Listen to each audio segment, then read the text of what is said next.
Dios les bendiga.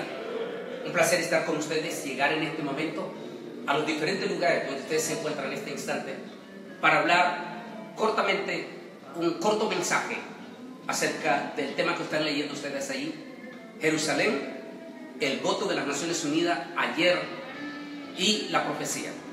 Pero antes de seguir, por favor, déjenme seguir con este pasaje de las Sagradas Escrituras. En Zacarías, capítulo 12, versículo 3, dice así: y en aquel día yo pondré a Jerusalén por piedra pesada, a todos los pueblos, todos los que se la cargaren serán dispersados. Bien, dice, bien que todas las naciones, oiga bien, de la tierra se juntarán contra ella. Zacarías 12, 2, 3 y 4. Es muy interesante lo que estamos viendo en este momento acerca del acontecimiento profético en que estamos siendo testigos. Por ejemplo, ¿sabían ustedes que esta ciudad importantísima, pequeñísima, porque es una ciudad muy pequeña, de solamente 600.000 habitantes? Por supuesto, hay múltiples de otras metrópolis gigantescas, como la capital mexicana, como Nueva York, como Los Ángeles o París, que son gigantes, son una metrópoli con múltiples de millones de habitantes. Jerusalén es sumamente pequeña. Sin embargo, a pesar de que solamente son 600.000 habitantes, es una ciudad que tiene una remembranza extraordinaria y de gran resonancia a lo largo de todo el planeta Tierra y a lo largo de toda la historia. Su historia se remonta, en verdad, a miles de años atrás.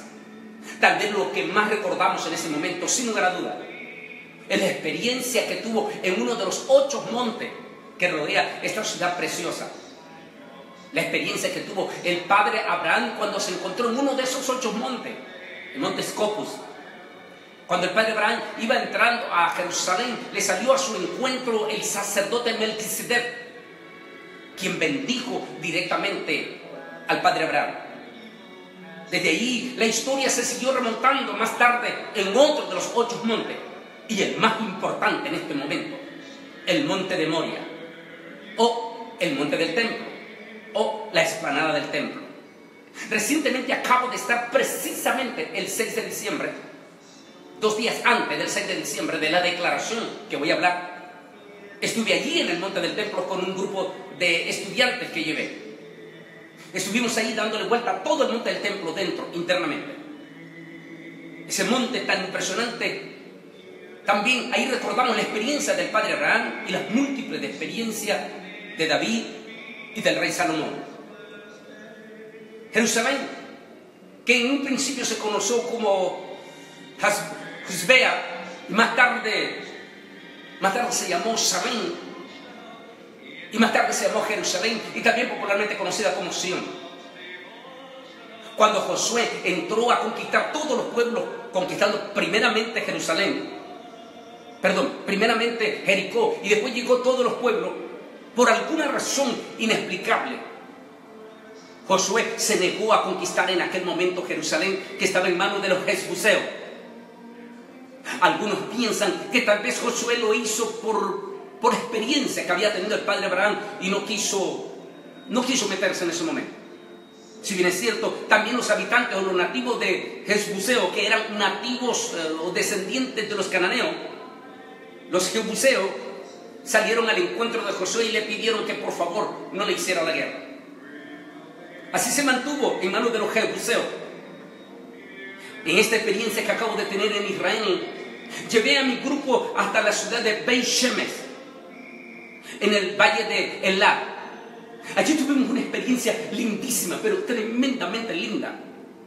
Cuando le compartí al grupo allí en el mismísimo lugar de Beit Shemesh la historia, que un día se los voy a poner a ustedes porque lo grabamos en vivo, la historia de cuando los filisteos, después que habían sido golpeados y atacados por el juicio de Dios porque se habían robado el arca del pacto, decidieron regresar el arca del pacto y la pusieron en una carreta nueva, uncida con vacas nuevas también que no habían sido usadas para la tierra, y amarraron los terneros para ver si las vacas se regresaban en busca de su ternero. Entonces decían los filisteos: señal de que el juicio que nos está viniendo no es por parte de Dios de los judíos.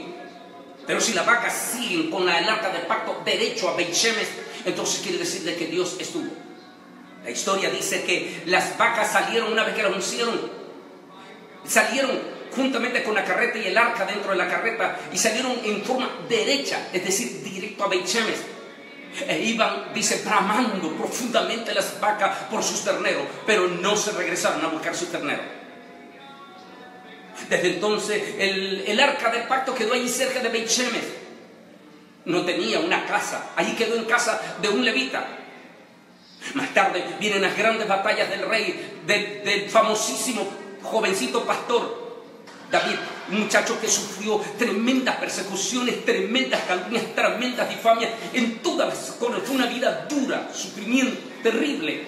Pero Dios dice, pero Jehová estaba con él.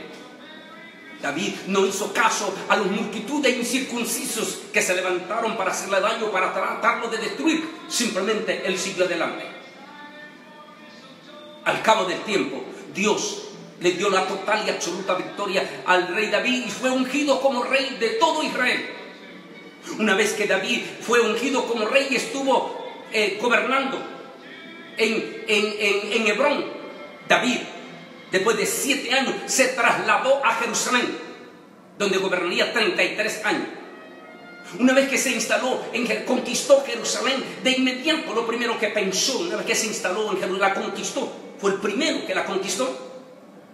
Decidió traer el arca del pacto desde Beit Shemesh y la trajo. Y recordamos aquella experiencia linda cuando dice que David venía danzando junto con su doncella y junto con todos los sacerdotes levitas, danzaban en una forma extraordinaria.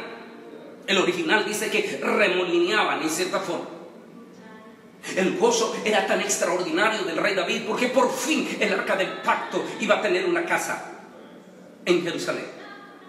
Desde entonces el rey David declaró a Jerusalén como su capital eterna. Hasta que después que vinieron los romanos en la época de Jesús y en el año 70 destruyeron completamente el templo, y para el año 135-137 el emperador Adriano, de origen español, destruye totalmente la tierra de Israel, Jerusalén, y el pueblo de Israel es enviado al cautiverio entre todas las naciones del mundo. Hasta que próximamente vamos a cumplir 70 años, se va a cumplir 70 años. Israel regresa a su territorio en 1948. 20 años después se viene la gran batalla de los 6 días.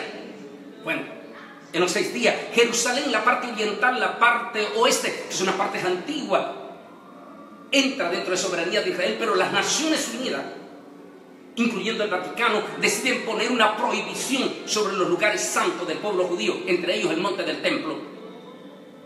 Y decide que todos esos lugares pertenecen a los mal llamados pueblo palestino, o que lo más dicho sería musulmanes. Los musulmanes que desde el año 720 han tenido usurpando completamente el monte del templo. Le han prohibido terminantemente hasta el día de hoy a los judíos y cristianos a que mencionemos el nombre en alto de Jehová y el nombre de Jesús. De hecho, se nos prohíbe terminantemente. El 6, 5, el 4, estuvimos nosotros, 4 de diciembre, estuvimos en el monte del templo. No se nos permitió llevar Biblia, se nos prohíbe, en el lugar más sagrado. El 6 de diciembre, el presidente Donald Trump hace una declaración gallarda, sí, gallarda, porque debió de haberla hecho del presidente Jimmy Carter, que es supuestamente era evangélico, o los Bush, o Bill Clinton, o Barack Obama, pero ninguno de ellos tuvieron el valor. Me decía el mismo ser, porque yo estaba en Jerusalén, me decía uno de mis grandes amigos religiosos allá en Jerusalén, me decía: Antonio, esa decisión tenía que tomarse. No podemos estar viviendo, tarde o temprano tenía que tomarse. Sí, Pablo me dijo en secuencia, se van a levantar las naciones contra nosotros, pero igual iba a pasar hoy o va a pasar dentro después, así es, ¿por qué esperar? Además, me dijo él, estamos en el tiempo profético. Esa palabra, profética. Es decir, que Donald Trump no está tomando nada al azar, simplemente está cumpliendo un acontecimiento profético. Lo que te quiero decir es que precisamente este tema es el que voy a estar tocando esta noche en la iglesia Nueva Vida y el pastor Daniel Meléndez. Allí voy a tener, es más, hoy voy a soltar todos los videos que tenemos esta noche aquí en Houston, Texas. Para los que nos están viendo, ahí mismo en nuestra página Bolines Ministry o www.bolines.org, en sección evento, busca la dirección, ahí están los números de teléfono y ven esta noche. Porque esta noche voy a tocar en profundo con video sobre la relevancia. ¿Sabían ustedes que ayer las Naciones Unidas votó en contra de Israel y en contra de Estados Unidos? Y también sabían nuestros pueblos latinoamericanos que es doloroso, porque es doloroso, profundo, porque yo soy latino, ustedes son latinos también.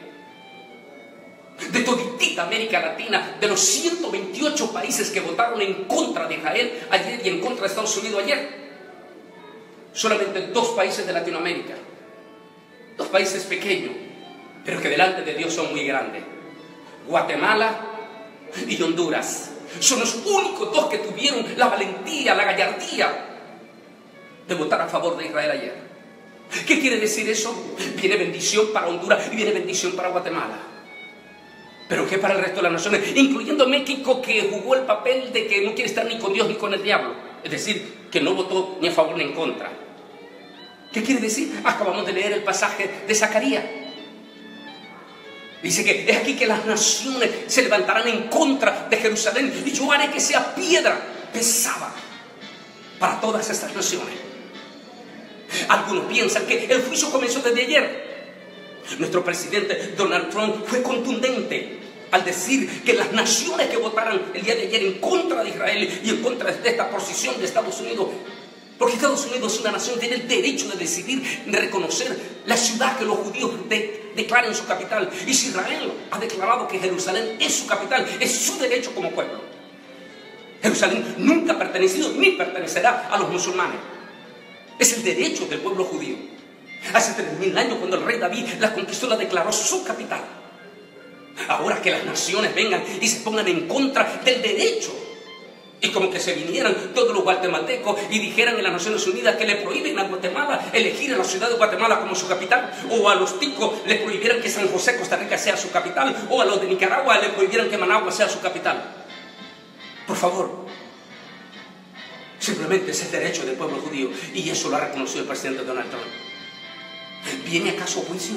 Yo creo, dicen algunos, que ya comenzó el día de ayer, porque la secretaria de Naciones Unidas de los Estados Unidos ante las Naciones Unidas fue contundente el día de ayer al decir que se tomará lista de todas las naciones, que por cierto ya la tenemos, hoy le voy a presentar yo, de todas las naciones que votaron en contra de Israel, especialmente toditita América Latina. La secretaria ante las Naciones Unidas fue contundente al decir: comenzaremos a quitar la ayuda. ¿Qué dice Zacarías capítulo 12, versículos 3 y 4? Y sucederá que yo haré que Jerusalén sea piedra pesada para todas las naciones y los pueblos que se la carguen. Y habrá juicio sobre esa nación. ¿Habrá comenzado el juicio? A toda nuestra gente que nos está viendo, por favor, escríbanle a nuestros gobernantes en América Latina que ha sido una vergüenza la decisión que han tomado, porque no han estudiado la historia de la Biblia. Pero esta noche, a todititos los que viven aquí en Houston y los que viven en los pueblos alrededor de Houston, Texas, San Antonio, Austin, vénganse esta noche, porque esta noche, exclusivamente esta noche, hablaré del tema de las naciones que tomó las Naciones Unidas, la decisión gallarda que tomó el presidente Donald Trump, no solamente al oponerse ante las Naciones Unidas, sino aún ante la UNESCO. Tremendo, lo vamos a hablar esta noche y con los videos. ¿Quieres mayor información? Daniel, por favor, tu voz se puede escuchar. Dinos el número de teléfono donde se pueden comunicar para llamar y para pedir mayor información, para asistir esta tarde en este tema único que vamos a hacer sobre Jerusalén. Daniel. Bueno, doctor Antonio, esta noche nos estaremos reuniendo en el 7630 de la calle Morley, a 2 cuadras del aeropuerto Hobby, aquí en la ciudad de Houston. El teléfono para más información es el 832-247-5956 y también el teléfono 713-641-1218, 832-247-5956. La dirección es 7630 Morley Street, Houston, Texas, 2 cuadras cerquita del aeropuerto Hobby. Doctor Antonio, esta noche a las 7 de la noche. El circo, ¿te lo sabes de aquí para que la gente lo busque? 77061. Ese es el circo para que vengan esta noche. ¿A qué hora es, Pastor Daniel? A las 7 en punto de la noche. A las 7 estaré hablando y profundizando sobre este tema de Jerusalén y sobre la vergonzosa decisión de 128 países en las Naciones Unidas el día de ayer, entre ellos, en su totalidad, América Latina, a excepción del gallardo pueblo de Guatemala y de Honduras, que valientemente su embajador se unió a la embajadora, a nuestra embajadora de Naciones Unidas de Estados Unidos y al embajador de Israel ante las Naciones Unidas. Apoyaron. Dios bendiga a esos pueblitos pequeños de África que, a pesar de todo, no tuvieron miedo a las presiones y votaron a favor de Estados Unidos y de Israel ayer. Venga esta noche con toditita tu familia, porque hoy es el tema que vamos a hablar de Jerusalén. Que el Altísimo, Dios Todopoderoso, me le bendiga.